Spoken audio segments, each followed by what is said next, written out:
everybody. We will start with a short video.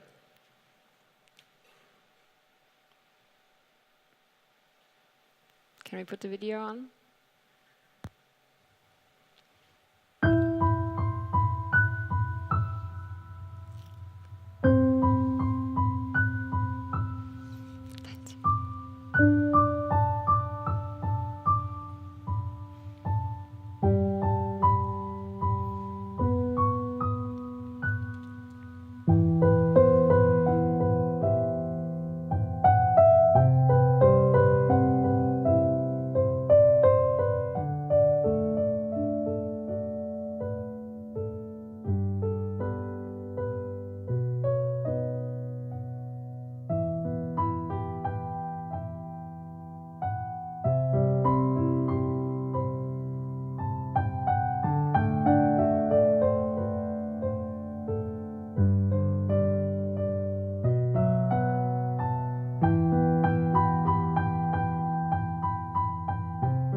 We are Tiia, Vahula, Ljudmilla, Georgijeva, and Wilck, and we would like to present to you our little exercise about poetry and form in Estonia. At the beginning of the exercise, we asked questions like, what does it mean to coexist with natural habitats? Can man-made built environment learn to adapt, grow, and recreate as nature does? Or what if the world would run only on natural resources? And what if the city would not be grounded and all the pipings and infrastructures providing the metabolism would become a visible part of it? How would the city look like? Basically, the flocking district is binding together biology, computation, and urban ecologies.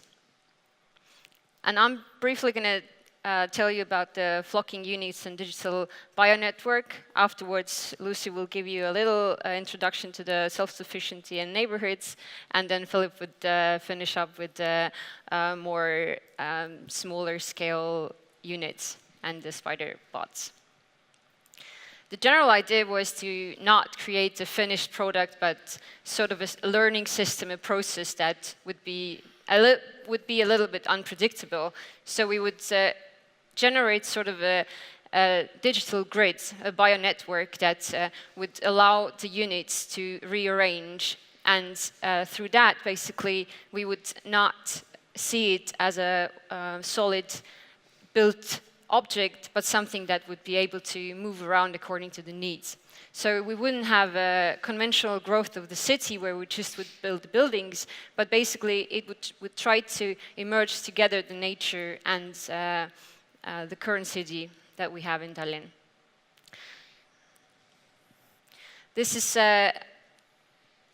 these three little pieces are showing how this three-dimensional bio-network could grow, or how it would be visualized. As we said before, the piping and all the infrastructure would be visible. Basically, it means that everything that city would provide or need or produce would be actually visible for the inhabitants. So you would actually have an understanding what is happening around us.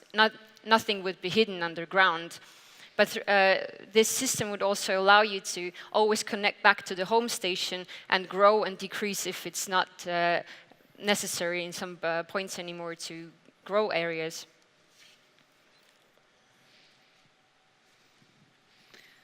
So as we said, there is we're thinking about the system more as a network, and so it also would have to be self-sufficient through harvesting its own energy and rearranging itself according to the resources available locally at the spot.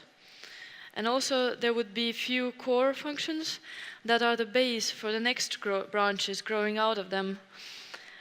From program point of view, the branches could have different functions, and each branch would develop and grow autonomously, but at the same time all of the parts would also exchange information and would be part of a network connected through a virtual information exchange center.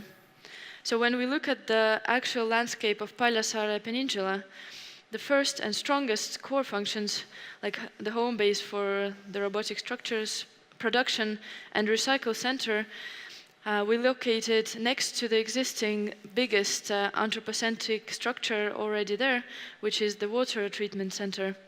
And from there on, branching starts, inhibiting the areas where it interferes with the current active ecosystem the least.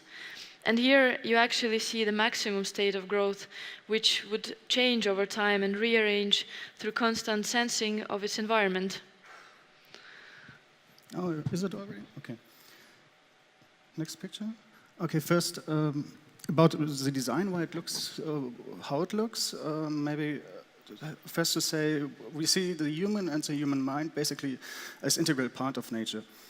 And this design, how it's presented here, it's a little bit a reflection about the human mind integrated also in our society.